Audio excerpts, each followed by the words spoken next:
বিএনপির বাহিরে দাঁড়িপাল্লায় কেউ ভোট দিয়ে সুস্থ শরীরে বাড়ি ফিরবে এমনটা মনে করেন না হাবিবুর রহমান হাবিব সাহেব, যিনি বিএনপির চেয়ারপারসনের উপদেষ্টা।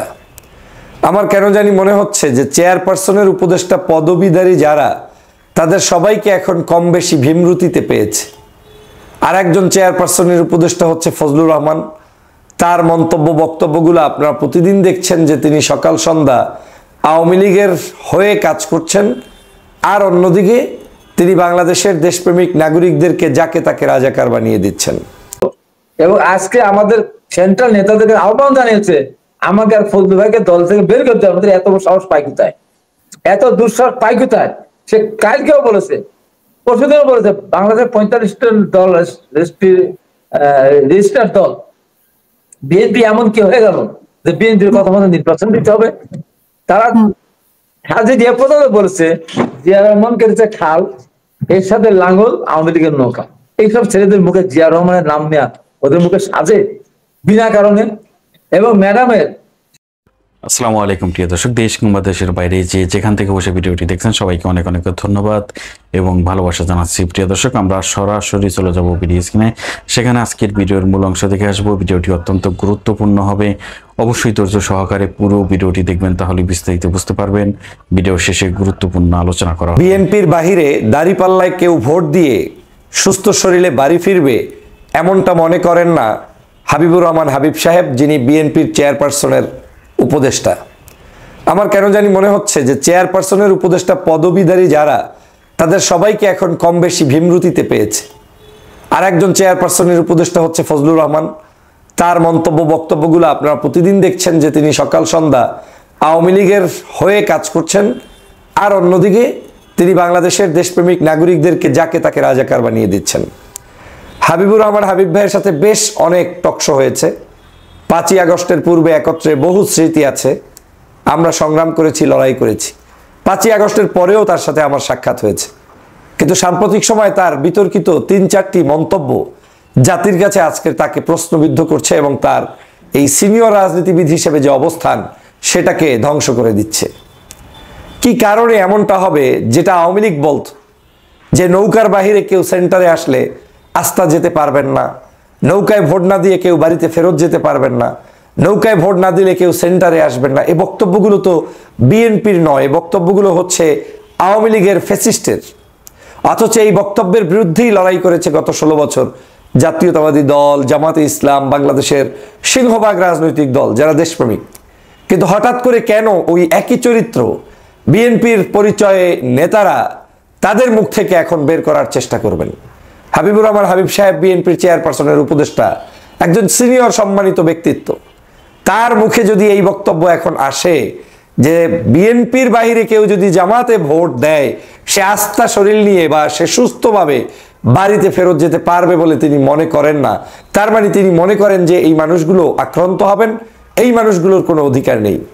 তাহলে গণতন্ত্রে কি অন্য যে কোনো একজন ব্যক্তি একটা ভোটও যদি সে পায়, তার উপরে আক্রান্ত করার কিংবা তাকে নিরাপত্তা না দিয়ে তার উপরে জুলুম করার অধিকার কি আপনার আমার আছে? নাই। যে 16টি বছর রাজনীতির শেখ হাসিনা নষ্ট করেছে, তার বিরুদ্ধে কথা বলেছে বিএনপি। আজকে সেই বিএনপির নেতা পরিচয় দিয়ে যদি আজকে বলা হয় যে জামাতকে ভোট দিয়ে সে সুস্থ শরীরে ফেরত যেতে পারবে না, এটা কি কোনো গণতন্ত্রের ভাষা হতে পারে? এবং এটার পক্ষে বলার কারণে আপনি কাউকে জামাত ট্যাগ লাগিয়ে দিবেন, কাউকে রাজাকার ট্যাগ লাগিয়ে দিবেন।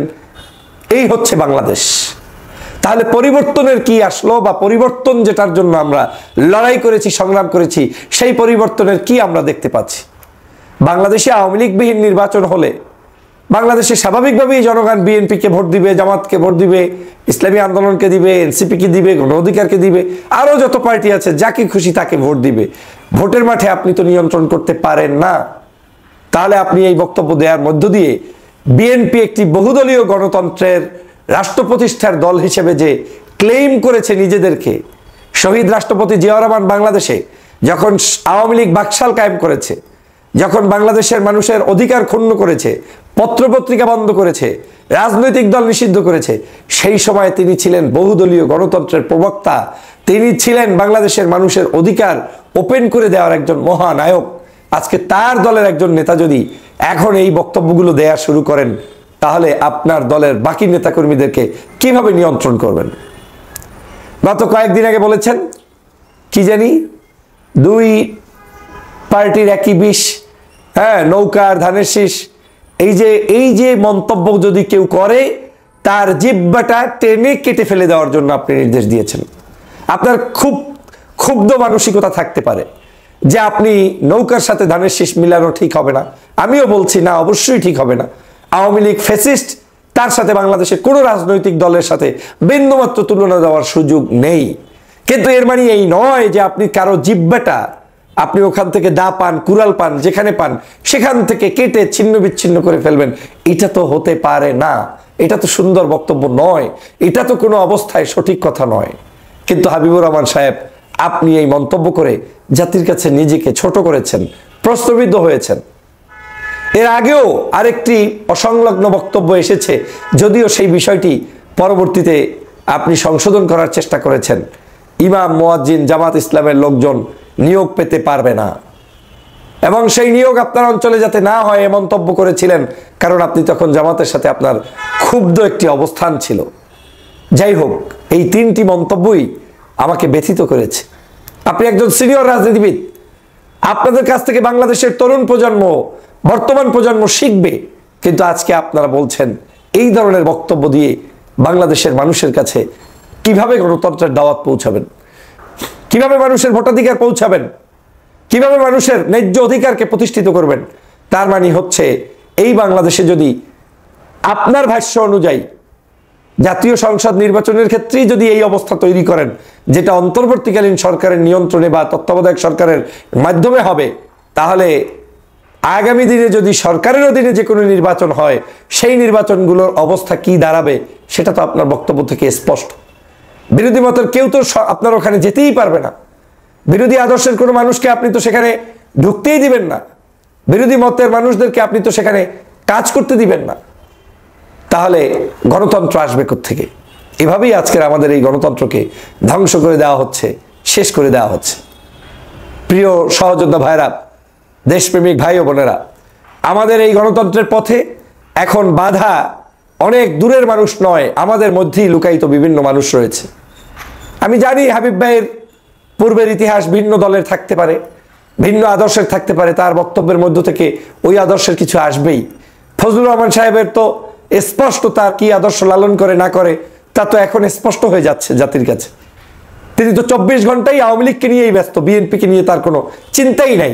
কিন্তু দুঃখজনক হলেও সত্য, এই মানুষগুলো একটা শোকা চোখায় না, এই মানুষগুলোকে এখন পর্যন্ত কেউ ওয়ার্নিংও দেয় না, এই মানুষগুলোকে এখনো টকশোতে নিয়ে নিয়ে বিতর্কিত মন্তব্য করিয়ে তারপরে আজকের বাংলাদেশের কঠিন এক পরিস্থিতির মধ্যে দেশটাকে নিয়ে যাচ্ছে কেউ কেউ। অনেক সাংবাদিকরাও এদের কাছে এমন কিছু প্রশ্ন করে যে এই প্রশ্নের উত্তরগুলোর মধ্য দিয়ে আমরা আজকে দেখতে পাচ্ছি তাদের ভিতরে লুকায়িত সেই সকল কালো অধ্যায়গুলো। কিভাবে ফজলুর রহমান সাহেব বাংলাদেশের যারা আজকের বিপ্লব সাধিত করেছে সেই বিপ্লবীদেরকে, সেই সকল যুবক তরুণদেরকে রাজাকার বলেন, রাজাকারের বাচ্চা বলেন, যেটা শেখ হাসিনা পূর্বে বলে গিয়েছিল। আজ এই বাংলাদেশের প্রত্যেকটি সেক্টরে এই একই অবস্থা বিরাজ করছে। অতএব এই ধরনের মন্তব্য বক্তব্য দিয়ে বাংলাদেশের মানুষের হৃদয় অর্জন করা তো যাবেই না, বরং আপনাদের থেকে বাংলাদেশের জনগণকে সতর্ক হওয়ার আহ্বান জানাই। এই মানুষগুলোর ব্যাপারে আমাদেরকে সতর্ক হতে হবে, এবং তাদের জন্য আমাদের গণতন্ত্র ব্যাহত হোক সেটা আমরা কোনোদিন হতে দেব না। তাদের এই সকল কথাবার্তাগুলোকে সামনে রেখেই আগামী দিনের বাংলাদেশের গণতন্ত্রের পথে যে বাধা, সেই বাধা আমাদেরকে অতিক্রম করতেই হবে, না হয় এই বাংলাদেশ স্বাধীনভাবে থাকবে না। জুলাই এই 5ই আগস্ট সংগঠিত হয়েছে আপনাদের ওই সকল বক্তব্যের জন্য নয়, যে সেন্টারে গিয়ে সে ফেরত আসতে পারবে না, সুস্থ থাকতে পারবে না, এই মন্তব্য করার মধ্য দিয়ে বাংলাদেশের মানুষের হৃদয়ে রক্তক্ষরণ করেছেন আমি বিশ্বাস করি। আর সে কারণেই বলছি, বাংলাদেশের পেশি শক্তি বন্ধ না করলে, এই পেশি শক্তির প্রভাব, সন্ত্রাস, চাঁদাবাজ, নৈরাজ্যবাজদের প্রভাব যদি আপনি কমাতে না পারেন, তাহলে কিসের বিপ্লব হয়েছে, কিসের গণতন্ত্র প্রত্যাশা করি? যে দেশে আমি আমার মতো করে একটা ভোট দিয়ে সুস্থ শরীরে ফেরত আসবো না বলে মন্তব্য করেন সিনিয়র নেতারা, সে দেশে আপনি কিসের গণতন্ত্র পাবেন বলেন? কার গণতন্ত্র, কার জন্য লড়াই? বিএনপি বাংলাদেশে একটি বৃহত্তর রাজনৈতিক দল, তিনি মাঠে থাকবেন, লড়াই হবে, যুদ্ধ হবে। এই যুদ্ধে তাকে জয়যুক্ত করার মতো, হওয়ার মতো এবিলিটি তার নিজেকে সক্ষমতা অর্জন করতে হবে। তাই বলে যারা ভালো করতে পারে ভেবে তাদেরকে সেন্টার থেকে বয়কট করতে হবে, জামাতে মানুষ যোগ দিতে পারে ভেবে তাদের উপরে আক্রমণের মানসিকতা পোষণ করতে হবে, এটা তো সুন্দর কাজ না হাবিবুর রহমান হাবিব ভাই। এই মন্তব্য আপনাকে অনেক দূরে ঠেলে দিয়েছে জাতীয় রাজনীতি থেকে। আর এটাই এখন বাস্তবতা। দল চাটতে চাটতে এমন পরিস্থিতি আমাদেরকে করতে হচ্ছে যে এখন আমাদেরকে আর ডান বাম দেখার সুযোগ নেই, এই সকল অপকর্মের সাথে আমাদেরকে লিপ্ত থাকতে হচ্ছে। প্রিয় সহযোদ্ধা ভাইরা, অতএব আসুন আমরা সবাই মিলে গণতন্ত্র প্রতিষ্ঠার জন্য সংগ্রাম করি এবং সে গণতন্ত্র হতে হবে ন্যায্যতার ভিত্তিতে। এই সরকারকে সতর্ক হওয়ার আহ্বান জানাই। এই হাবিব ভাইদের বক্তব্য থেকেই আপনারা সতর্কতা অবলম্বন করুন। আপনাদের পথে আগামী নির্বাচনে কারা কারা বাধা। জিহবা কাটাকে খুব বড় অপরাধ মনে করেন না বিএনপির চেয়ারপারসনের উপদেষ্টা জনাব হাবিবুর রহমান হাবিব ভাই। তিনি বেশ কয়েকদিন আগে জিহবা কেটে দেওয়া, দা, ছুরি, কোদাল, খোন্তা যা আছে সেখান থেকে মানুষের জিহ্বা কেটে দিতে বলেছিলেন। কারণ ছিল একটাই, 2 সাপের 1 বিষ, নৌকা আর ধানের শীষ, এই স্লোগান যারা দিবেন তার এই বক্তব্য তিনি আবেগে দিয়ে থাকেন, বুঝে শুনে দিয়ে থাকেন, থ্রেড হিসেবে দিয়ে থাকেন, দিয়েছেন। তার পরবর্তীতে তার ভিতরে অনুশোচনা আসা উচিত যে আমার এই বক্তব্য সঠিক হয়নি, এটা আসলে দেওয়া উচিত হয়নি। বরং এখন টিভি চ্যানেলে এসে বলেছেন যে জিহ্বা কাটা এটা কি খুব বড় কিছু হলো? মানে জিহ্বা এটা তো কেটে দেওয়াই যায়, এটা খুব একটা বড় অপরাধের কি আছে? এটা তো বড় কোনো অপরাধ না। একজন বিএনপির চেয়ারপারসনের উপদেষ্টা, যিনি বাংলাদেশের আগামী দিনের তিনি আশা করেন, প্রত্যাশা করেন, বা রুলস বলে সিনিয়র হিসেবে তিনি এমপি হলে মন্ত্রী হবেন, সেই ব্যক্তি যদি মন্তব্য করেন যে জিহ্বা কাটাটা এটা কি খুব বেশি অপরাধ হয়েছে, এটা বলাটা কোনো অপরাধী না, তাহলে বুঝতে পারেন যে আসলে আমরা কোন দিকে যাচ্ছি এবং আমরা যে নতুনত্বের রাজনীতি খুঁজছি সেই নতুনত্বের রাজনীতি আদৌ আমরা পাচ্ছি কিনা। আমি আগের ভিডিওতেও বলেছিলাম যে ব্যক্তিগতভাবে আমি ওনার সাথে বহু টকশো করেছি। 5ই আগস্টের পরে শাহবাগে একই মঞ্চে বক্তব্য দিয়েছি। পছন্দ করা একজন ব্যক্তি, অপছন্দের কিছু নেই। কিন্তু হঠাৎ করে এই 5ই আগস্টের পরে কেন জানি আমার সেই পুরাতন বন্ধুরাই পরিবর্তন হতে চলেছেন এমনভাবে যেটাকে আর কোনোভাবেই বরদাস্ত করা যায় না, মেনে নেওয়া যায় না। আর মেনে নিলে আপনি তাহলে আর মানুষের মধ্যে থাকতে পারেন না। মানে আপনার জিহ্বাটা ধরে কেটে দিবে যেখান থেকে ইচ্ছা সেখান থেকে, সেটা দা দিয়ে হোক, খন্তা দিয়ে হোক, কুড়াল দিয়ে হোক, কেটে ফেলবে। এরপরে আবার সাংবাদিকরা জিজ্ঞেস করবে ভাই এটা কেন করলেন, তো বলবে যে এটা কি খুব বেশি বড় কোনো অপরাধ হয়ে গিয়েছে, এটা কি খুব বেশি বড় কিছু হয়ে গিয়েছে, মানে এটা কোনো ব্যাপারই না।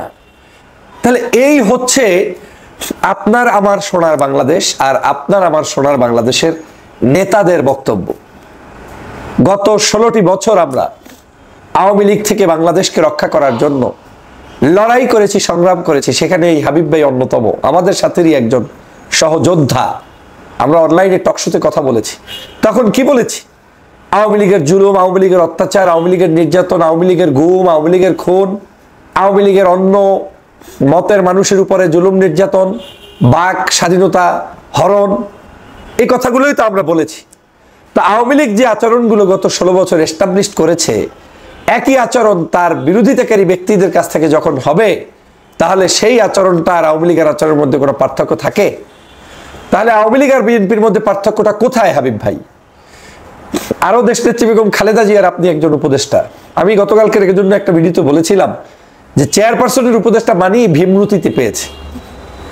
এই যে আমাদের একজন উপদেষ্টা ফজলুর রহমান সাহেব সকাল সন্ধ্যা ব্যস্ত আছে মুজিব বন্দনা নিয়ে। আওয়ামী লীগকে এস্টাবলিশ করার জন্য যে কয়জন ব্যক্তি দায়িত্ব পেয়েছেন তার মধ্যে অন্যতম হচ্ছে এই অ্যাডভোকেট ফজলুর রহমান। তার কোনো ইস্যু নাই, ইস্যু ছাড়া যেই সাধারণ শিক্ষার্থীরা বাংলাদেশকে স্বাধীন করে দিয়েছে তাদেরকে শত্রু বানানো তার একটা ইস্যু, তাদেরকে রাজাকার বানানো তার একটা ইস্যু। ঢাকা বিশ্ববিদ্যালয়ের ছাত্ররা কত সুন্দর আয়োজন করেছে, শিবিরের ছেলেরা আয়োজন করেছে, সেখানে যে নাগরিক হত্যা করা হয়েছে অবৈধভাবে, সেই হত্যাকাণ্ডের বিরুদ্ধে তারা ফেস্ট করেছে, সেই ছবিগুলো প্রচার করেছে। তিনি বলছেন ক্যাম্পাসগুলোতে এদের ছবি টানানো হয় কেন? সব রাজাকারের বাচ্চা। বাংলাদেশের নিজামী, সাইদি, কাদের মোল্লা, আলী হাসান মুজাহিদ, মীর কাসেম আলী, এদের রক্তের বিনিময়ে আজ এই বাংলাদেশটা স্বাধীনতার পথ সূচিত হয়েছে। শুধু তাদের রক্তই নয়, হেফাজতে ইসলামের রক্ত, 57 জন সেনা অফিসারের রক্ত, 24-এর গণ অভ্যুত্থানের আমার ভাইদের রক্ত, এভাবে করে শেখ হাসিনার হাতে যারাই মৃত্যুবরণ করেছে সকল রক্তের সমন্বয়ে আজকের এই বাংলাদেশটা আমরা পেয়েছি। কিন্তু আজকের তাদেরকে আবার দূরে ঠেলে দেওয়ার জন্য মিথ্যা শেখ হাসিনার বানানো নাটকগুলোকে সামনে এনে যুদ্ধাপরাধী নাটক এই সেই বানাচ্ছেন ফজলুর রহমান সাহেব। একটা বার ভেবে দেখেন নাই যে আপনার অস্তিত্ব আজ কোথায় থাকতো যদি এই আন্দোলনে সফল আমরা হতে না পারতাম।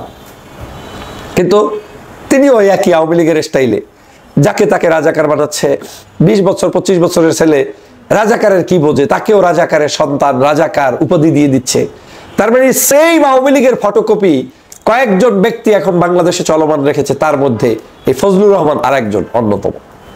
আমি সে কারণে বলছি, আমাদের এই হাবিব ভাইয়ের বক্তব্য, ফজলু ভাইয়ের বক্তব্য, এরকম করে আরো কয়েকজন নেতা আছে তাদের বক্তব্য যে কোথায় নিয়ে যাচ্ছে এই দলটাকে এবং কোথায় নিয়ে যাচ্ছে প্রশ্নবিদ্ধ করছে সেটা তারা নিজেরাও জানে না। আর এই কথাগুলো যারা স্মরণ করিয়ে দিবে তারা হয়ে যাবে রাজাকারের দোসর, তারা হয়ে যাবে আলবদর আল শামস। দুঃখ লাগে, কষ্ট লাগে, এটা হতে পারে না।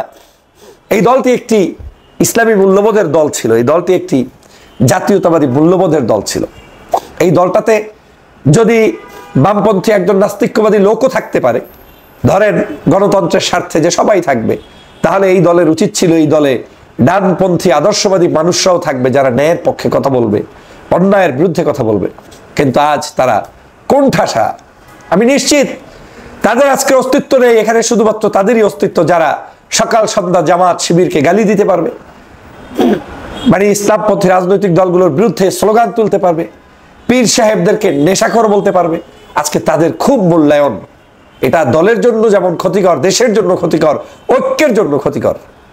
আমি হাবিব ভাই আপনার এই জিহ্বা কাটার দুঃসাহসটা আমি মেনে নিতে পারি না। এটা অত্যন্ত জঘন্য একটি মানে কাজ আপনি করেছেন, বলেছেন।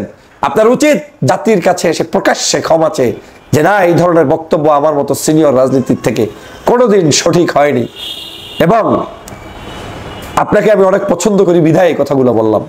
আর ফজলুর রহমান সাহেবের উচিত রাজনীতি থেকে অবসরে গিয়ে তারপরে আপনার নতুন মানে জীবন শুরু করা, কারণ আপনার আর কোনো পরিবর্তন হওয়ার লক্ষণ আমি দেখি না। কারণ আপনার সব শেষ। আপনি 24 ঘন্টাই বসেছেন একটা বিস্ফোরা হিসাবে জাতির ভিতরে বিভাজন সৃষ্টির জন্য, এবং আপনি আপনার বিশেষ উদ্দেশ্য পারপাস সাফ করার জন্য। আর আপনার পারপাস আর কিছুই না, শেখ মুজিব আর শেখ হাসিনা। আপনি বিএনপির আপন, এটা পৃথিবীর কেউ বিশ্বাস করে না। যারা করে তারা বিএনপির ধ্বংস চায়। আপনি বিএনপির একজন ধ্বংসকারী ব্যক্তি ছাড়া আর কিছুই না। আমি চ্যালেঞ্জ দিয়ে বলতে পারি আপনার মাধ্যমে কোনো আদর্শ বাস্তবায়িত হবে না। প্রিয় ভাইরা, অতএব আমাদেরকে সতর্ক হতে হবে, আমাদেরকে আরো বেশি করে সচেতন হতে হবে। বাংলাদেশের আগামী রাজনীতি এই যুবক তরুণদেরকে গালিগালাজ করে কেউ টিকে থাকতে পারবেন না। এ বাংলাদেশের আগামীর রাজনীতিতে কেউ কারো চোখ রাঙাকে ভয় পায় না। আগামীর রাজনীতি হবে একটা স্বচ্ছ, সৎ, ভালো মানুষদের প্ররোচনায় দেশ চলবে, পরিচালনায় দেশ চলবে। সেরকম একটি বাংলাদেশের প্রত্যাশা জনগণ করে। নতুন নতুন নেতা, আবার একজন দেখলাম, কি নাম জানি, এনডিপির ববি হাজ্জাজ। দল নাই, কিছু নাই, মানুষ নাই, ব্যানার ধরার লোক নাই, 4 জন লোক নাই, দাঁড়িয়ে বক্তব্য দিয়ে বলছে বাংলাদেশে ডানপন্থীদের উত্থান ঘটাতে পারবে না। ডানপন্থীদের উত্থান ঠেকানোর জন্য উনি আসছে। কোথায় আসছে? বিএনপির কাঁধে ভর করতে আসছে। বেটা, তোর দলে নাই 4টা মানুষ, ব্যানার ধরার 4 জন লোক, চ্যালেঞ্জ দিয়ে বলছি 4 কর্নারে 4 জন লোক যদি হাজির করতে পারে বিনা বেতনে, রাজনীতি ছেড়ে দেব। নাই, দায়িত্ব টেনে টেনে মানুষ এনে তারপরে কাজ করাতে হয়। সেই দল বলে বাংলাদেশে ডানপন্থী রাজনীতি বন্ধ করে দিতে হবে, ডানপন্থীদের উত্থান ঠেকাতে হবে। তুমি ঠেকানোর কে? তোমার বাবার কে তুমি ঠেকাও? তোমরা আওয়ামী লীগের পরিবারের সন্তান হয়ে বাংলাদেশের গত 16 বছর কি করেছো? একটা দুইটা মিছিলের সামনে এসে ষড়যন্ত্র করে 5-7 জন মানুষ নিয়ে এই সকল এজেন্ট ভিত্তিক রাজনৈতিক দল দিয়ে বাংলাদেশের পরিবর্তন হবে না। বরং বিএনপির কাঁধে চড়ে বিএনপিকে ধ্বংস করার জন্য এরা এসেছে। এদের থেকে এখন সাবধান না হলে দেশটা চলবে না। দেশে যেই লাউ সেই কদু থাকবে। অতএব সতর্ক অবলম্বন করুন, জাতিকে নতুন করে দিক দেওয়ার চেষ্টা করুন। এবং আমাদের এখনকার অনুষ্ঠান দেখার জন্য প্রিয় দর্শক, হাবিবুর রহমান হাবিব বিএনপির চেয়ারপারসনের উপদেষ্টা, বিভিন্নভাবে আলোচনায় উঠে এসেছে ওনার নাম এবং বস্তাভর্তি টাকা সহ নিয়ে ধরা পড়েছেন। এবং ওনার একটা বক্তব্য যেটা আমরা ভাইরাল দেখেছি যে ধানের শীষে ভোট না দিলে সুস্থভাবে বাড়ি ফিরতে পারবে না, এরকম একটা বার্তা উনি দিয়েছেন জনগণকে। যদি এবং আমরা আরো আলোচনায় দেখেছি যে উনি বলছেন যে জিব্রা কেটে কুকুরকে খাওয়াবেন। এগুলো নিয়ে সোশ্যাল মিডিয়াতে ওনাকে নিয়ে বিভিন্নভাবে আলোচনা চলছে। এগুলো নিয়ে আমরা কথা বলবো। কথা বলার জন্য স্বয়ং হাবিবুর রহমান হাবিব উপস্থিত আছেন। যে হাবিব ভাই, আপনাকে স্বাগত জানাচ্ছি আমাদের অনুষ্ঠানে। আপনাকে স্বাগত জানিয়ে প্রথমে শুরু করতে চাই যে একটা বক্তব্য খুবই ভাইরাল আপনার, সেটা হচ্ছে যে সবাই শেয়ার করছে, বিশেষ করে এনসিপি সহ শুরু করে জামাত ইসলামের ফেসবুক গুলোতে আমরা দেখতে পাচ্ছি যে খুবই সরব, ধানের শীষে ভোট না দিলে সুস্থভাবে বাড়ি ফিরতে দেবে না আপনাদের নেতা কর্মীরা। আপনি কি এই কথাটা কেন বলেছিলেন? মানে এটা কি এক ধরনের মানুষের স্বাধীনতার উপর খর্ব করে না? আপনাকে ধন্যবাদ। আপনাদের জনপ্রিয় টক শো যারা দেখছেন তাদেরকে সশস্ত্র সালাম। এটা কত বড় যে মিথ্যা কথা এ বলে শেষ করার। আমি পাবনা 3 আসনে ফরিদপুর এলাকায় গিয়েছিলাম একটা সম্মাননা অনুষ্ঠানে, আমাদের সর্বশ্রেষ্ঠ প্রদান করলো সেই অনুষ্ঠান। আমি ওখানে যাওয়ার পথে দেখি বড় বড় কয়েকটা গাড়ি মাইক নিয়ে, মাইকে বিকট আওয়াজ, তা আমাকে দেখে আমার কাছে এগিয়ে আসলো। আমি বললাম, এই রাজা নাম রাজা, তুমি ধানের শীষে ভোট চাচ্ছ, ঠিক আছে ধানের শীষে ভোট চাও, অসুবিধা নেই, ভোট তো আলটিমেট করে হাতে যাবে তুই। সে দল থেকে তাকে মনোনয়ন দেওয়া হয়েছে। তো ও তখন বললো যে কিছু কথা বললো, আমি না সব কথা শোনা হবে না, ওই তুহিনকে ভোট দিতে হবে, দলদের দিয়ে। এরপরে আমি ওই বাড়িতে গিয়েছি। বাড়িতে গিয়ে আমি ওখানে ব্যানার টানানো আছে, দেখেন পিছনে ব্যানার আছে, সম্মান দেওয়া এবং তুহিনের নির্বাচনের ব্যাপারে বক্তব্য দেওয়ার জন্য। সেখানে আমি বলেছি যে এরকম একটা দেখা হলো আমার সাথে, এবং দেখা হলো এবং আমি তাকে এই কথাগুলি বলেছি। আমি বলে যাচ্ছি তুহিনের বাড়ি পাবনা 2 আসনে, চেয়ারম্যান সাহেব পাবনা 2 আসনে সেলিম সাহেবকে দিয়ে করাবে বলে, তুহিন যদি কৃষক দলের সভাপতি বলে এখানে করার সুযোগ আছে, এই জন্য তাকে তিনি পাঠিয়েছে। তুহিন দলের প্রতি খুবই অনুগত, মেনে নিচ্ছে শেষ পর্যন্ত। তাই আমরা আগেও এসে সালাম ভাই সহ আমরা এখানে বলে গেছি, আজকে আমি আসছি যেহেতু এই সম্মান অনুষ্ঠানে, তারপরেও যেহেতু নির্বাচন সামনে, আমি বলি আমার নেতা কর্মীদের কাছে এইটুকু বলতে চাই যে যেহেতু আমাদের চেয়ারম্যান সাহেব ওনাকে দিয়ে নির্বাচন করার কথা বলেছেন, বিএনপি নেতা কর্মীদের ভিতরে যত বিভেদি থাক না কেন ধানের শীষে ভোট দিতে হবে। দীর্ঘ 15 বছরের উপর 15.5 বছর অত্যাচার নির্যাতন হয়েছে আমেরিকার কাছে। এবার যদি কোনো নেতা, কথাটা ভালো করে শোনেন, এবার যদি কোনো নেতা, আমিও যদি বলি যে ধানের শীষে ভোট দেওয়া যাবে না, এখন তো নৌকা না দাঁড়িপাল্লা আছে, তাহলে ওই নেতা কর্মীদের মাঝ থেকে বাড়িতে সুস্থ হয়ে ফিরে যেতে পারবেন কিনা আমার সন্দেহ। কি হলো, আমি বলেছি আমার দলের নেতা যে যত বড় নেতাই হোক না কেন, সে যদি কোনো কর্মীকে বলে যে এবার ভোট ধানের শীষে না দিয়ে, নৌকা তো নাই, অন্য দাঁড়িপাল্লাকে যদি দিতে বলে, তাহলে সেই নেতা সুস্থ বাড়িতে যেতে পারবে কিনা আমার সন্দেহ। এখানে জামাতের কথাও বলি নাই, এনসিপির কথাও তো বলি নাই। মানে এখানে আপনাদের নেতার কথা আপনি বলেছেন, আপনাদের নেতার কথা। আমি আমার নেতা কর্মীদের উদ্দেশ্যে বলেছি, এবং আমি এটাও বলি নাই যে জনগণকে এটাও আহ্বান জানাইনি আমি যে আপনারা দাঁড়িপাল্লা ভোট দেন না। এটাও আমি বলিনি যে বিএনপি কে ভোট না দিলে হাড় ভেঙে ফেলবো, বিএনপি ভোট দিতেই হবে, আমি একটাও বলি নাই। আমি বলেছি আমার দলের নেতাদের উদ্দেশ্যে বলেছি, কর্মীরা কিন্তু মানবেন না। এটা আমার একটা দোষ আছে গোড়া থেকে। এবং দেখেন এরা কত বড় মিথ্যা কথা বলে। আমাকে দেখানো হচ্ছে যে আমি র্যাবের হাতে গ্রেপ্তার হয়েছি, 7 বস্তা টাকা, আরো টাকা সিন্ধুক সহ ভর্তি, সোনা দানা গহনা সহ কত কিছু। আমি তখন আমার গ্রামের বাড়ি, আমি স্কুটিতে ঘুমাচ্ছি। তারপরে এটা সকালবেলা যখন আমি জানানো হলো, সব বললো ভাই আপনি লাইভে তো দরকার নেই, দেখুক সারা পৃথিবী। তারপর আমি একটু পরে আমি আমার অনুষ্ঠানে যাব। আমি আর সেই অনুষ্ঠানে গেলাম, একটা স্কুলের অনুষ্ঠানে, আমি ঘোড়ার গাড়ি চলে গিয়েছি, কিন্তু একটা জায়গা থেকে জায়গা পর্যন্ত। এই যে মিথ্যা, কত বড় মিথ্যা। এই যে সার্জিদ আলমের আগেও আমি বলেছি যে আমরা 15.5 বছর বা আগে 2.5 বছর 14.5 বছর আমরা নির্যাতিত হয়েছি, অত্যাচারিত হয়েছি। বিশেষ করে আওয়ামী লীগের আমলে আমাদের শত শত কর্মী গুম হয়েছে, খুন হয়েছে, লক্ষ লক্ষ কর্মী আমরা জেলে গেছি। আমরা বাড়ি ঘর ছাড়া হয়েছে, বাড়ি ছাড়া হয়েছে, পুকুরতে মাছ ধরে নিয়ে গেছে, ঘর ছাড়া হচ্ছে, আমাদের জমি জমা দখল করে নিয়েছে, আমাদের মা বোনদের উপরে অত্যাচার করেছে, ভাই বোনদের গ্রেপ্তার করেছে। আমরা এত অত্যাচারিত হলাম, আওয়ামী লীগ আমাদের উপর অত্যাচার করলো, আমাদের লোককে মারলো, আমাদের লোককে গুম করলো, এবং সর্বশেষ 1500 উপরে ছাত্র জনতা শিশু বাচ্চাকে তারা হত্যা করলো এবং 20-25 লোককে আহত করলো। সে আওয়ামী লীগ গণহত্যা মতো অপরাধ করেছে।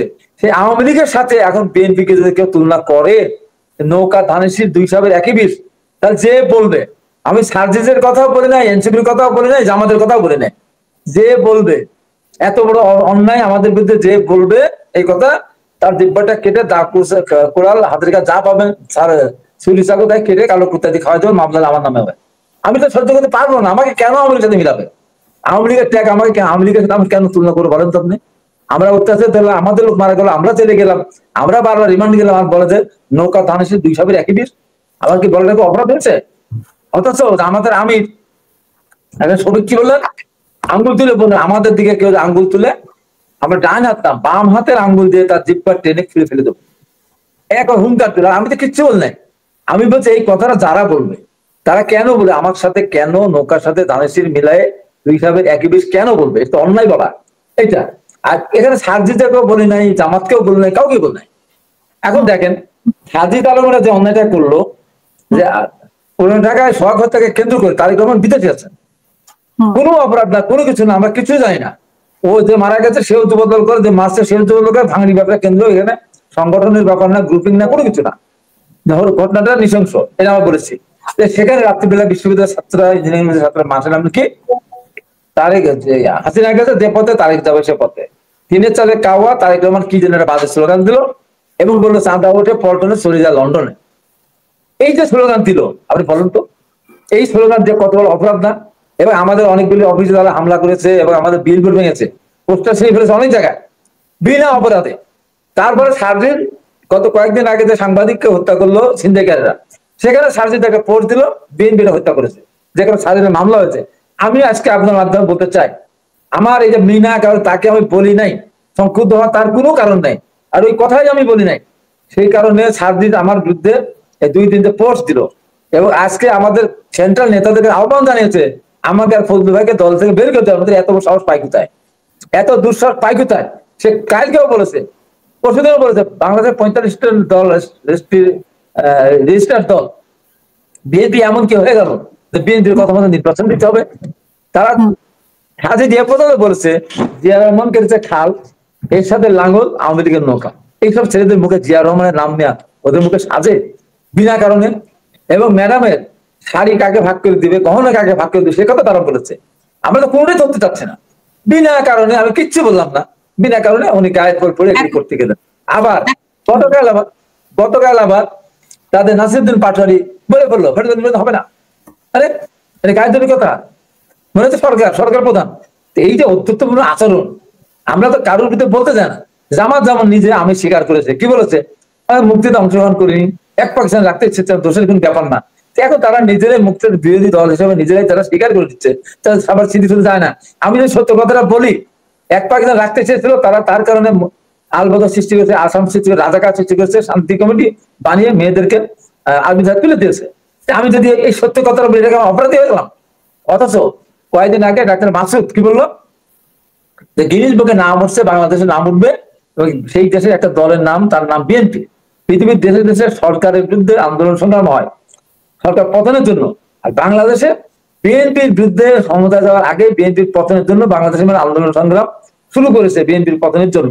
এবং বিএনপি যদি মাপ না চায়, তাহলে আওয়ামী লীগ যেমন 5 অগাস্ট দেশ ছেড়ে পালিয়েছে গত বছর, বিএনপিকে দেশ ছেড়ে পালাতে হবে যদি মাপ না চায়। বলেন তো কেন এই কথাটা বলে? এই কথা বড় অধিকার আছে মাসুদের। তারপরে আমার এই ছবিটা, আমার এই বক্তব্যটা বিকৃত করে কালকে দেখাচ্ছে। আমি আমার কর্মীদেরকে বলেছি যে আমার কর্মীদের কাছ থেকে বলতে পারেন কিনা, তাদেরও তো একটা স্বাধীনতা আছে, তারা কোথায় ভোট দিবে সেটা তো তাদের স্বাধীনতা আছে। আপনি আমার দলের কর্মী স্বাধীনতা নাই। আমার দলের কর্মী অবশ্যই দল তাকে সিদ্ধান্ত দিতে, তার পক্ষে ভোট দিতে হবে। কে বলেন আপনি? কি বলেন এটা? না, আমাদের দলের ভারপ্রাপ্ত চেয়ারম্যান যাকে মনোনয়ন দিয়েছে, আমার দলের লোক তাকে ভোট দিবে। তাহলে কি সে সুস্থ মতো বাড়ি ফিরতে পারবে না? হ্যাঁ, ওই আমি ভোট দিতে পারবে না বলি না তো। ভোট দিতে যদি বলে, ধানের শীষের বাইরে নৌকা তো নেই, যদি আড়িপালে ভোট দিতে বলে, সেই নেতা বাড়িতে সুস্থ হয়, নেতাদের কর্মীদের মাঝ থেকে যেতে পারবে না। আমার দলের কর্মী, আমি তো জনগণকে বলি নাই, আমি জামাতকে বলি নাই। এই যে মিথ্যা কথা, যারা আমাকে যখন র্যাবের হাতে ধরায় দিয়ে আমার ট্রাঙ্ক প্রতি টাকা দেখাতে পারে, তারা এই মিথ্যা কথা বলতো, এই কথা মিথ্যা, আমি চ্যালেঞ্জ কিন্তু বলছি। আমি বলেছি তো ওইটা, আমি বলি নাই যে জামাতকে ভোট দিলে হাত পা ভেঙে দেবো, ধানসিঁড়ি বাইরে কাকে ভোট দিলে পারে তাদের বিরুদ্ধে ব্যবস্থা নেবো, তাদের জেলে দেবো, তা তো বলি নাই, জনগণকে তো বলি নাই। আমি আমার নেতারা যেন না যায় না করে কর্মীদের উদ্দেশ্যে আমি এটা বলেছি, যেহেতু আমাদের দলের পক্ষ থেকে একজনকে নমিনেশন দেওয়া হয়েছে। এইটা ভুল ব্যাখ্যা করলে হবে না। এবং ওরা যে সমস্ত কথাগুলো বলে, আমরা কোনো অলিম্পিত কথা বলতে চাই, এই যে আমাদের আমি বস্তাবতী কি বলবো? টাকা, বস্তাবতী টাকা গহনা এগুলো, বস্তাবতী হ্যাঁ? টাকা গহনা এগুলা রহস্য কি? মানে বস্তাবতী এই টাকা রহস্যটা তারাই বলতে পারে। এটা আমি বলি, এটা হলো যে ঢাকাতে পুরনো ঢাকায় আওয়ামী লীগ ক্ষমতা যখন ছিল তখন হয়তো আপনার হলো ওই যে ওর নাম কি, বেলদার ঠিকাদার অথবা এনুবেনু, ওদের বাড়ি থেকে এই টাকাটা উদ্ধার করেছিল। হুম। হ্যাঁ, সেই টাকাটা ওইটাই দেখাচ্ছে। আর আমি আমার ছবিটা ওখানে দেখাচ্ছে কাট পিস করে, যেটার সাথে কোনো সম্পর্কই নাই। এটা কত বড় মহান নাই না? এবং এটা জামাত শেয়ার করেছে, জামাতের শেয়ার করেছে, ফোন করে সবাইকে, দেখছো তোমাদের নেতাকে কাণ্ড, কত বড় মহা মিথ্যাবাদী একটা জিনিস আমি দেখেন, বলো তো এদের কি করা উচিত এদেরকে? আজকে আজকে বিএনপি নেতা কর্মীদের চরিত্র কাকে না এরা ছাড়ে বলেন তো? এই সমস্ত নাসিরুদ্দিন পাটোয়ারি, সার্জেল, নাহিদ, আরো কি সবগুলো মিলে সালাউদ্দিনের হাঁটুর সমান এরা, বলেন তো? সালাউদ্দিন ছাত্র নেতা ছিল, সালাউদ্দিন এমপি ছিল, সালাউদ্দিন বিশেষ ক্যাডার ছিল, সালাউদ্দিন মন্ত্রী ছিল, সালাউদ্দিন যখন নির্বাচন করতে তার বউ দাঁড়িয়ে এমপি হয়েছে। সেই সালাউদ্দিনের কথা বলে আমরা দেখলাম, চোখে দেখলাম, আমি কতবার টক্ট করেছে সালাউদ্দিন কিভাবে অন্যায় ভাবে তাকে নিজের নির্যাতন করে শিলংয়ে ফেলে দেওয়া হলো। সালাউদ্দিন মধ্যে একজন বিশেষ ক্যাডার, একটা মন্ত্রী ছিল, একসময় এমপি ছিল, সেটাকে উপহাস করে যে সালাউদ্দিন ওখানে গিয়ে ইন্ডিয়াকে বসেছিল রস সাথে বসে ওখানে আলোচনা করার জন্য। এইসব কথা মানা যায়? তারেক রহমানকে সমালোচনা করে, আমাদের মহাসচিবকে সমালোচনাকে, এটা ভাবেটাকে, তা আমি বলি যে নিজেরা যত পারে জনগণের কাছে যাক, আমরা তো ওদের কাছে বলতে চাই না, ওরা থাকতো মেসে এখন ওরা পাশে। ওরা না যেটা না, কথা শুনেন, ভালো করে শোনেন, আমরা তো বলতে চাই না এই কথা, ওরা থাকতো মেসে, উঠতো বাসে, এখন তারা বড় বড় গাড়ি নিয়ে চলে, বড় বড় অট্টালিকায় তারা থাকে। আমরা কি একবার বলতে গেছি?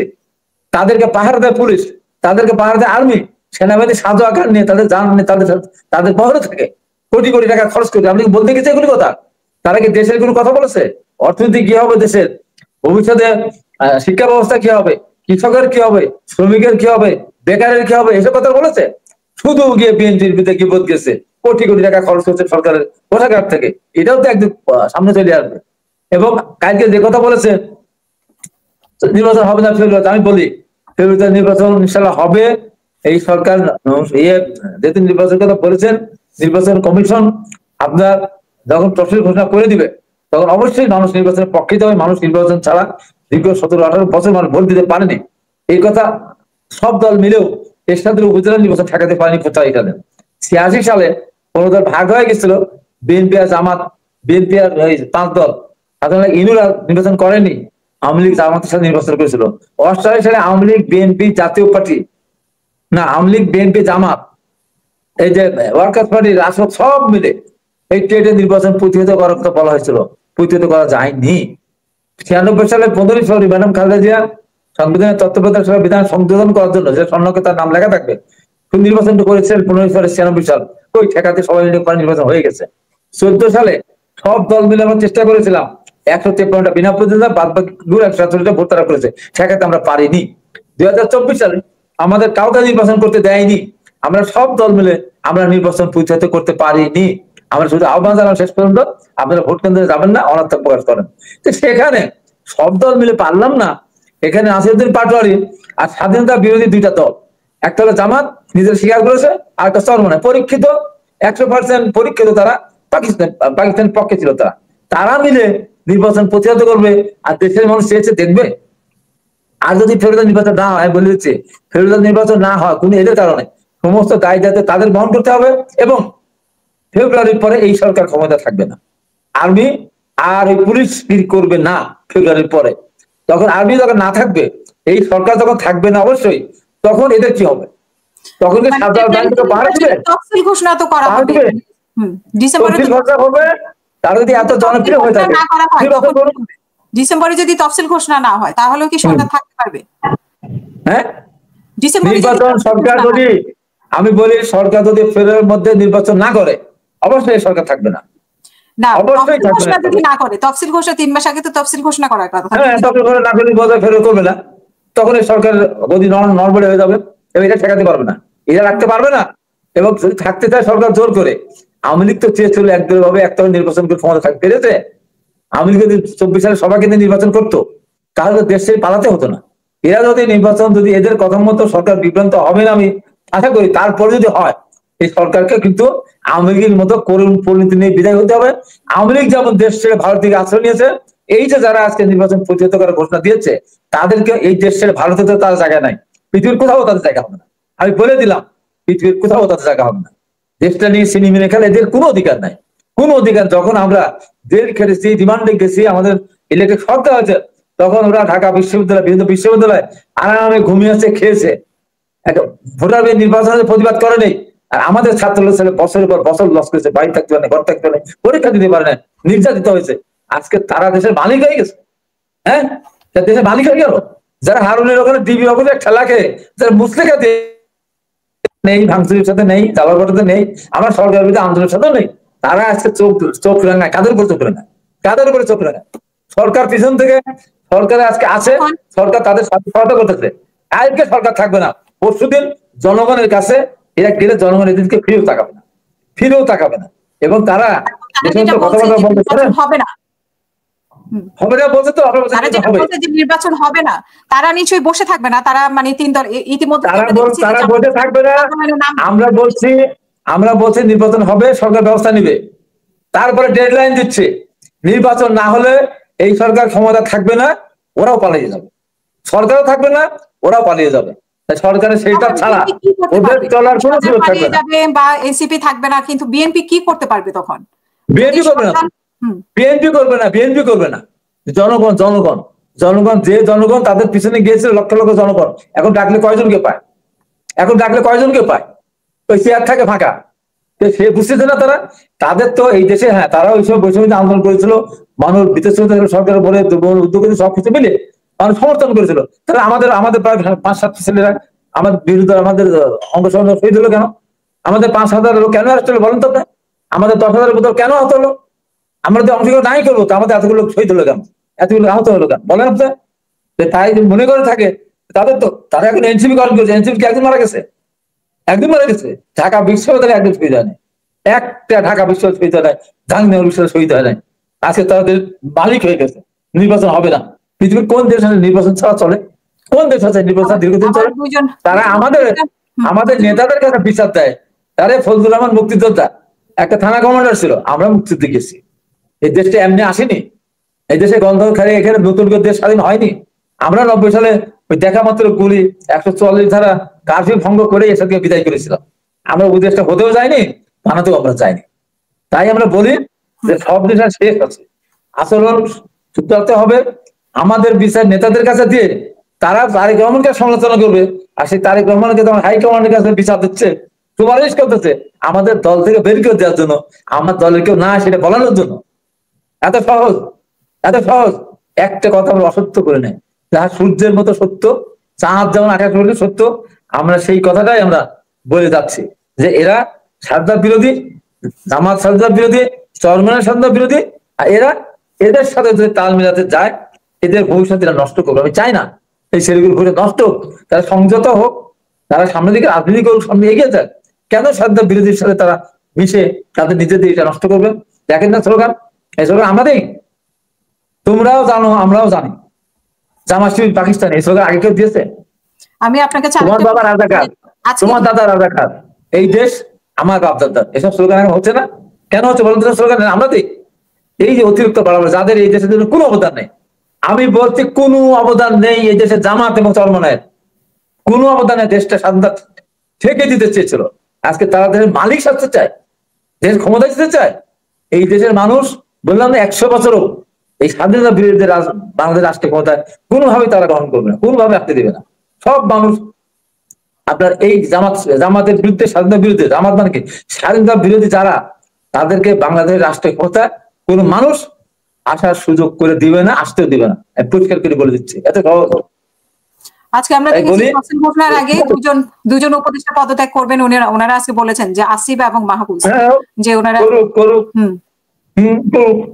তাহলে আপনার কাছে কি মনে হয় তারা দলের মানে তারা গুপ্তভাবে সরকারে ছিল, ধরেন সে এনসিপির নেতা হয়ে, এখন তারা আমি বলি তারা যেটা আছে সরকারে থাকুন, আমার আপত্তি নাই। নির্বাচনের সময় পদত্যাগ করে তারা নির্বাচনটা করুক, কোনো সমস্যা নেই। সরকার তাদের সার্বিক সহায়তা করুক, তাতে আপত্তি নেই।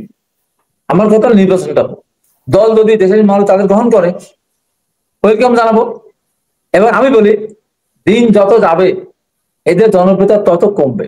জামাত মনে করছে কি দিন যত যাবে বিএনপি জনপ্রিয়তা হারাবে, বিএনপি জনপ্রিয়তা হারাবে, আসলে তার না। জামাতের অপকর্ম সামনের দিকে চলে আসতেছে, দিনে দিনে জামাতের অপকর্ম সামনের দিকে আসতেছে।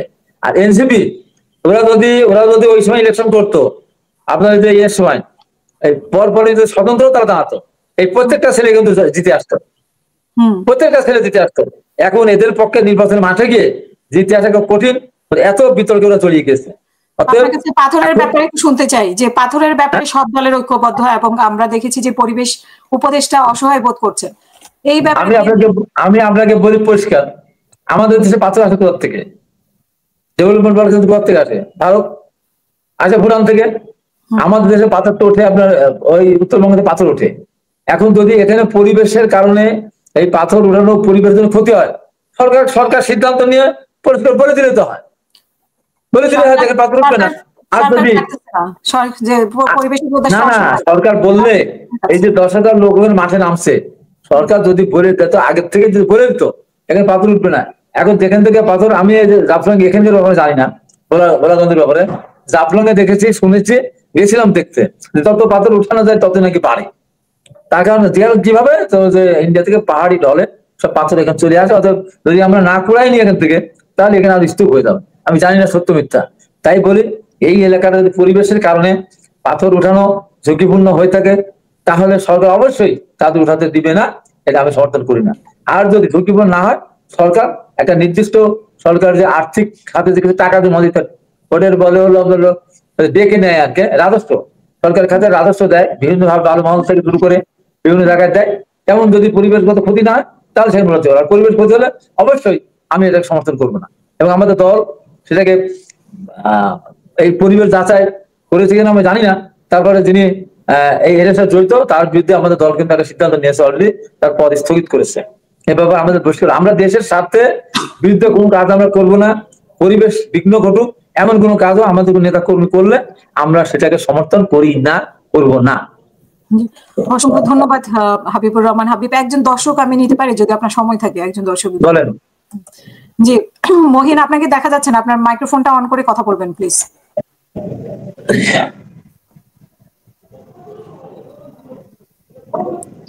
আচ্ছা, ওনাকে দেখতে পাচ্ছি না, মনে হয়। আচ্ছা, দেখতে না পারি আমার একটা সফল উত্তর দিয়ে দিই। এই যে জিব্বা কাটানি কথা উঠছে না, আমি কি বলেছি 1998 সালে মেজর রফিকের ব্যাপারে বলেছি?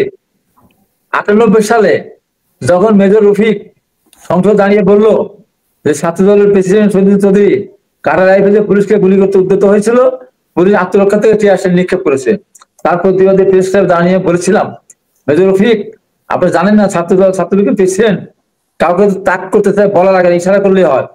আপনি শহীদ চৌধুরীর বিরুদ্ধে যে মিথ্যাচারটা করেছেন, যদি আওয়ামী লীগ অভিযোগ করতেন আমি নিন্দা করতাম, যদি এই জাতীয় প্রেস ক্লাব জাতীয় বিবেক এখানে তীব্র প্রতিবাদ করতাম। আপনি যদি লাখো শহীদের বিনিময়ে যে জাতীয় সংসদ সেখানে দাঁড়িয়ে শহীদ আইনের বিরুদ্ধে যে মিথ্যাচার করেছেন তার জন্য আপনার একমাত্র শাস্তি আপনার জিব্বাটা কেটে কালো কুত্তা দিয়ে খাওয়া দাওয়া। কবে বলেছে? 1998 সালে যখন আওয়ামী লীগের বিরুদ্ধে কথা বলতে পারেননি, এবং 2024 সালে জেলখান থেকে বেরিয়ে আসার পর আপনি মনে দেখেছেন, বেরিয়ে আসার পর আপনি আমাদের করেছেন। হ্যাঁ, আমি বললাম যে এখানে ম্যাডাম, সেদিন প্রথম দিন আপনাদের প্রোগ্রাম করলাম, আমি বললাম যে ম্যাডাম পৃথিবীর কোন আদল ম্যাডামকে 1 সেকেন্ড শাস্তি দিতেন না, আমি জেনে শুনে বলেই কিন্তু কারাগারে গেছিলাম। কারাগারে গিয়ে সলিমুল্লাহ কামালের কাছ থেকে সমস্ত রায় পরিচিত অন্যতম করে, এখানে ম্যাডামের কোন রকমের এখানে শাস্তি দেওয়ার কিছু নেই। তারপরেও যদি কেউ বলতে পারে ম্যাডাম এটিকে আফসাদ করেছেন, তাহলে আমার গলাটা সুরা দিয়ে এক তরবারি দিয়ে 1 কপি কেটে নিক, আর ইলেকট্রিক করা দিয়ে কেটে নিক, আমার কোনো আপত্তি থাকবে না। তবে আজ থেকে এখন থেকে কেউ যদি বলে ম্যাডাম খালেদা এটিমেরটাকে আফসাদ করে, তার জিব্বাটা কিন্তু আমি কেটে বলবো। তা আহমদ বলতেছে আমারও, বলেন না আওয়ামী লীগের একজন নেতা একজন এমপি আমার সামনে আর বলতে সাহস পায়নি কোনোদিন, বলেন তো? কেউ বলে নাই। আমি আজকে বলছি, আমি তো আজকে উদ্দেশ্য করে বললেন মেজর রফিক সেক্টর কমান্ডার বিরুদ্ধে আওয়ামী লীগের সরাসরি নাম ধরে বলেছি, সামনে বলেছে। আর আমি নাম বললাম না, আমি কোনো কিছু করলাম না, আমাকে আমার দলকে বিতর্কিত করছে, আমার দানেশকে কলঙ্কিত করছে, সেখানে কি আমি বলতে পারিনি? আমি তাকে নাম ধরে বলি না। সার্জেস কেন ওই পোস্ট দিতে গেল? আমি সার্জেসকে বলিনি, আমি জামাতকে বলিনি। এই যেটা আপনি বললেন, এই যে দানেশকে ভোট দিতে হবে, জামাতকে ভোট দিলে হাড়ুটি ভেঙে ফেলা হবে, এটা আমি তা বলিনি। আমি আমার কর্মীদেরকে বলেছি যে বিএনপিতে ভোট দিতে হবে, দানেশকে ভোট না দিয়ে অন্য প্রতীকে ভোট দিলে ওই নেতা দিতে বললো, ওই নেতা সেখান থেকে ফিরে আসতে পারবে বলে আমার মনে হয় না। এটা বলেছি আমি আমার দলের কর্মীকে বলবো না? এইটা নিয়ে তাদের কিসের মাথা মাথা এই যে মিথ্যাচারটা তারা করলো, যে মিথ্যাচার এই যেটা করলো, হ্যাঁ, এটা যে একটা সারা পৃথিবী দেখেছে। আমি দাঁড়িয়ে আছি, র্যাব আমাকে ধরেছে, আর আমি ঘুমাচ্ছি আমার সাগরের বাসায়। এই যে মিথ্যা কথা বলে রাজনীতি আগানো যায় না খুব একটা। আজকে বিএনপির বিরুদ্ধে, বিএনপির এত অবদান, আজকে এই দেশটা স্বাধীন বাংলাদেশ, তার স্বাধীনতার জন্ম থেকে দেশ আমাদের শহীদ জিয়াউর রহমান প্রথমে নিজের নামে স্বাধীনতা ঘোষণা দেওয়ার থেকে শুরু যুদ্ধ করে দেশ স্বাধীন করেছেন। তারপরে যত অবদান, আজকে ম্যান পাওয়ার বলেন, আজকে ইরিগেশন বলেন, আজকে আপনার গার্মেন্ট ইন্ডাস্ট্রি বলেন, আপনার 21শে পদক বলেন, স্বাধীনতা পদক বলেন, নৈশকালীন নৈশ বিদ্যালয় বলেন, ম্যাডাম বৈদেশিক কর্মসংস্থান মন্ত্রণালয় বলেন, মুক্ত কর্মসংস্থান মন্ত্রণালয় বলেন, শিক্ষা এবং খাদ্য কর্মসূচি বলেন, মেয়েদের অবৈধ শিক্ষা ব্যবস্থা বলেন, কৃষকের 5,000 টাকা কৃষি সুদ মাফ করা বলেন, 10,000 টাকা কৃষি সুদ মাফ করে দিয়েছেন বলেন, কোনটা করে নাই বিএনপি বলেন তো? আর এই যে দলগুলি বলতেছে, এটা কোন কাজটা করছে দেশের জন্য বলেন তো? একটা কাজ দেখান, একটা কাজ দেখান। হ্যাঁ, আমরা স্বাধীনতা যুদ্ধে গিয়েছি, একটা কাজ দেখান। আমরা এর সাথে আন্দোলন করতে গিয়ে আমাদের 5 জন শহীদ হয়েছে, একটা দেখান। আমরা এই যে দীর্ঘ সাড়ে 15 বছর আন্দোলন করতে গিয়ে শুধু ওদের জামাত ইসলাম রায় ছাড়া এই দীর্ঘ আন্দোলন তাদের কোনো লোক মারা যায়নি, তাদের কোনো লোক আহত হয়নি। আমরা আহত হয়েছি, আমরা গুম হয়েছি, আমরা খুন হয়েছি। আমাদের দিকে আঙ্গুল তোলে, তারপর আমাদের বসে দেখতে হবে।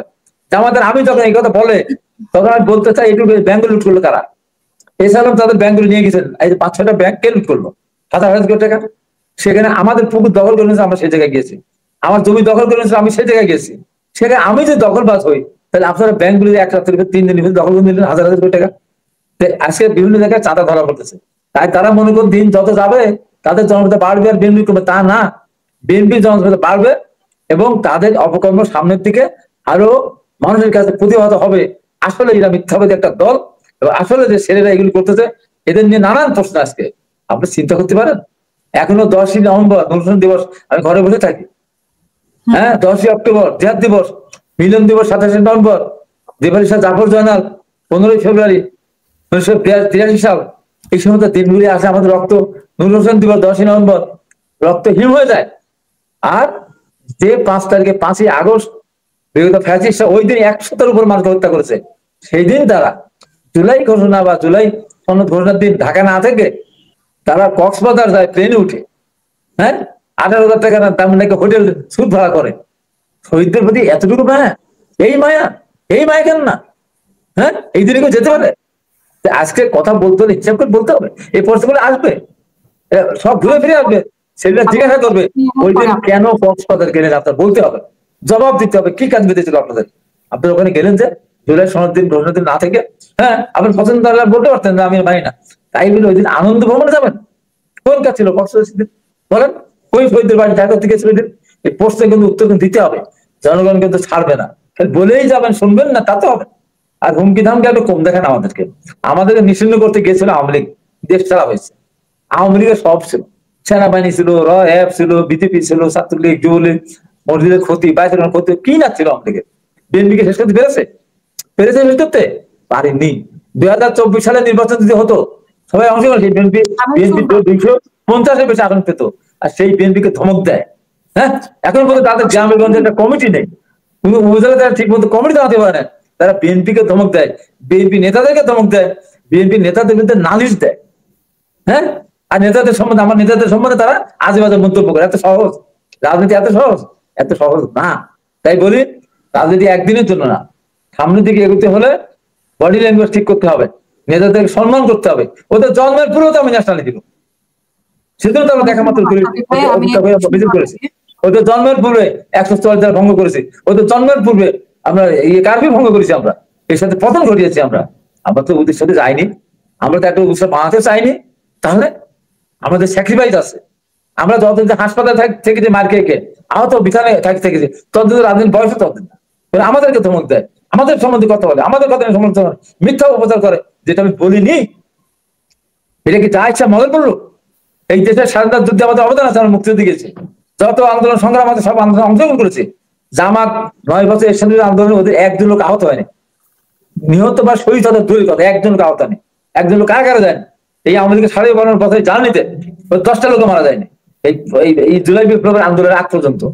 আর তারা আমাদেরকে ভয় দেখায়, আমাদেরকে বলে চাঁদাবাদ। হ্যাঁ, অনেক ধন্যবাদ, শুনবো আপনাকে আবারও হাবিব ভাই। মহিন, আপনার প্রশ্ন বা মতামত 1 মিনিটে শেষ করবেন প্লিজ। মতামত না, প্রশ্ন করতে পারবেন। আমার দুটি কথা খুবই সংক্ষিপ্ত হবে। প্রথম কথা, খুবই ধন্য হাবিবুর রহমান হাবিব ভাই, আমার অত্যন্ত প্রিয় মিডিয়া ব্যক্তিত্ব থেকে পেয়ে। তো প্রথম কথা হচ্ছে স্যার, আমাদের দেশে একটা পুরনো কালচারই দেখা যায় যে যে সরকারি নির্বাচিত হয় পরবর্তীকালে তাদের অধীনে স্থানীয় নির্বাচনগুলো হলে, মেয়র ইলেকশন, পরে উপজেলা নির্বাচন সহ সেগুলো হলে, সেখানে যে সরকারি থাকুক অতীতে দেখা গেছে তাদের কর্তৃত্ব দখলদারিত্ব দেখা যায়। তাহলে এই বর্তমান ইন্টারিম গভর্নমেন্টের যেহেতু কোনো রাজনৈতিক বেজ নাই, তাহলে তারা জাতীয় নির্বাচনের আগে মেয়র নির্বাচন হতে পারে বা উপজেলা নির্বাচন হতে পারে, এইগুলা করলে বেশ রিহার্সাল হয় কিনা আমি আগে মনে করাই দিই, যে এটার মাধ্যমে প্রমাণিত হয়। হ্যাঁ, আমি একটা উত্তরটা দিয়ে নিই আগে। এটা বিএনপি যখন 91 সালে ক্ষমতা আসলো, নাম আমি বলি শুনতে হবে। এটা যদি প্রবলেম হয়ে থাকে তাহলে বিএনপি তাদের দুইজন মানে মন্ত্রিসভায় হবে না, জি বলেন। কথাটা শুনতে হবে, বুঝতে হবে। 91 সালে বিএনপি ঢাকার 8টি আসনে পেয়েছিল। সেই বিএনপি ক্ষমতাকালীন সময়ে ঢাকা নির্বাচন হয়েছিল, চিটাগং নির্বাচন হয়েছিল, 2টি বড় সিগা নির্বাচনেই আওয়ামী লীগ জয়লাভ করেছিল। আবার আওয়ামী লীগ যখন ক্ষমতা ছিল, ভূমিধস বিজয় অর্জন করেছিল কারচুপির মাধ্যমে।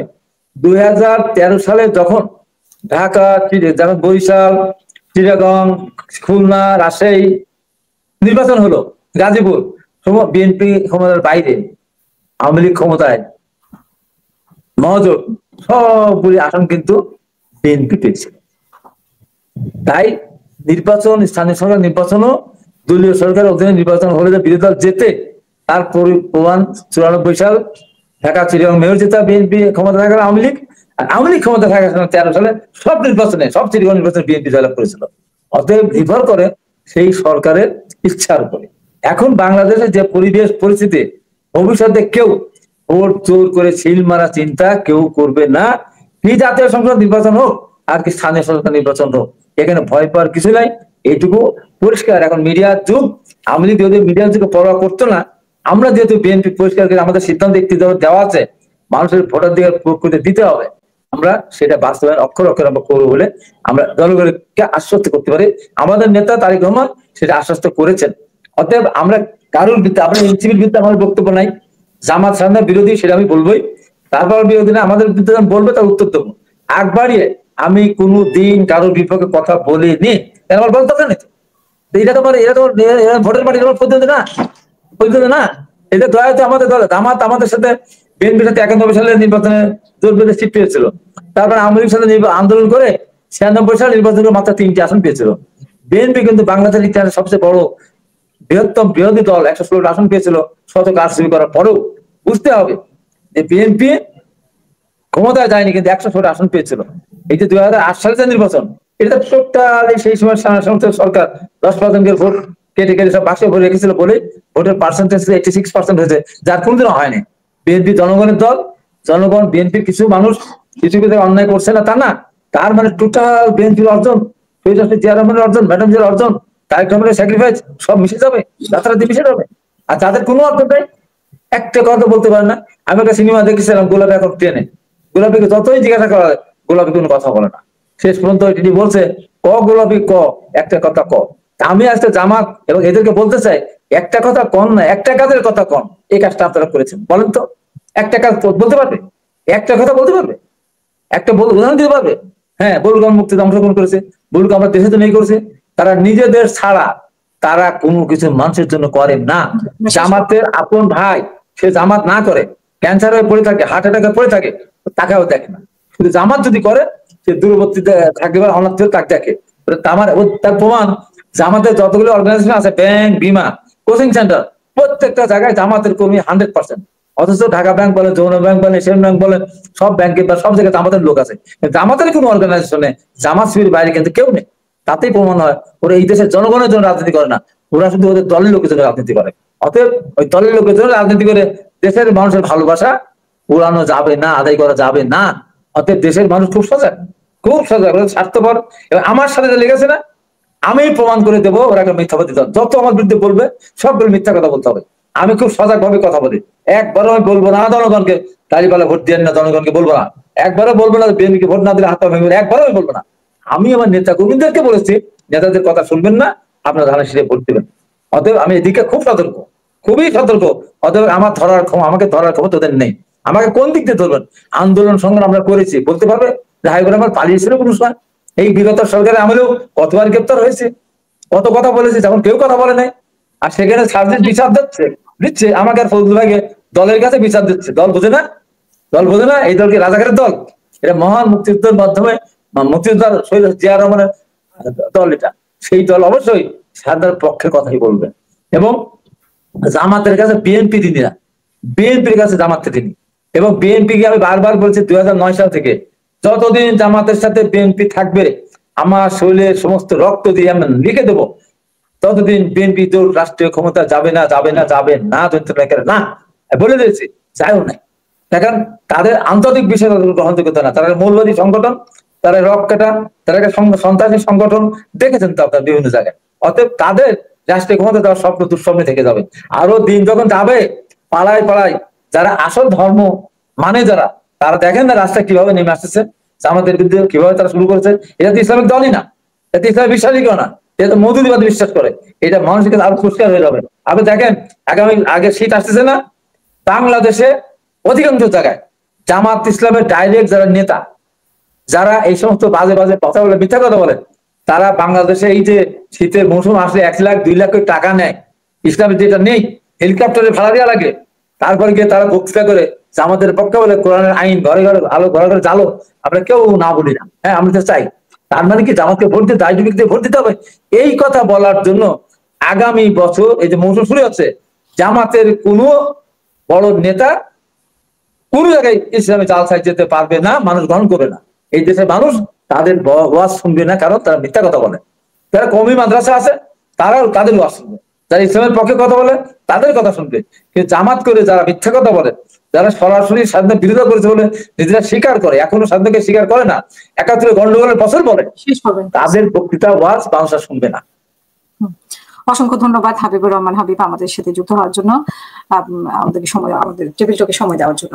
এবং প্রিয় দর্শক, আপনারা যারা যুক্ত ছিলেন তাদেরকে ধন্যবাদ। আমাদের পরবর্তী অনুষ্ঠান দেখার আমন্ত্রণ জানিয়ে এখানে শেষ করবো। সবাই ভালো থাকবেন, সুস্থ থাকবেন। আল্লাহ হাফেজ। আসসালামু আলাইকুম। আসসালামু আলাইকুম প্রিয় দর্শক, আশা করি পুরো ভিডিওটি দেখেছেন এবং বুঝতে পেরেছেন। অত্যন্ত সুন্দর আলোচনা করলেন আমাদের সবার পরিচিত পিএমও, অত্যন্ত সাহসী ব্যক্তিত্ব ডক্টর ফয়জুল হক। তিনি বাংলাদেশের সর্বশেষ যে পরিস্থিতি, সেই পরিস্থিতি নিয়ে আলোচনা করে থাকেন। রাজনীতিবিদ হিসাবে তাকে মানুষ কম চিনলেও তিনি সোশ্যাল মিডিয়াতে ব্যাপক অ্যাক্টিভ থাকায় তাকে সবাই ভালোভাবে চেনেন এবং তিনি ন্যায় কথা বলেন। তার নিজের দলের লোকও যদি কখনো অন্যায় করে বসে তাহলে তিনি বিন্দুমাত্র ছাড় দিয়ে কথা বলেন না।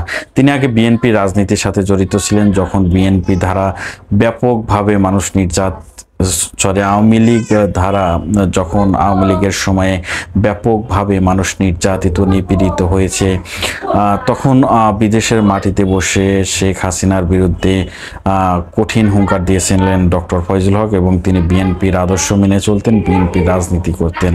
বর্তমান সময়ে আপনারা দেখতে পাচ্ছি যে সারা বাংলাদেশের বিএনপির নামধারী কিছু লোকজন, যারা স্বৈরাচার শেখ হাসিনা পতনের পর তারা ব্যাপকভাবে বিএনপির নাম ভাঙিয়ে সারা দেশে চাঁদাবাজি, লুটপাট, দখলদারিত্ব, চাঁদা না দিলে মানুষকে নির্মমভাবে হত্যা সহ নানা অপরাধের সাথে জড়িয়ে গেছে বিএনপির তথাকথিত নামধারী নেতা।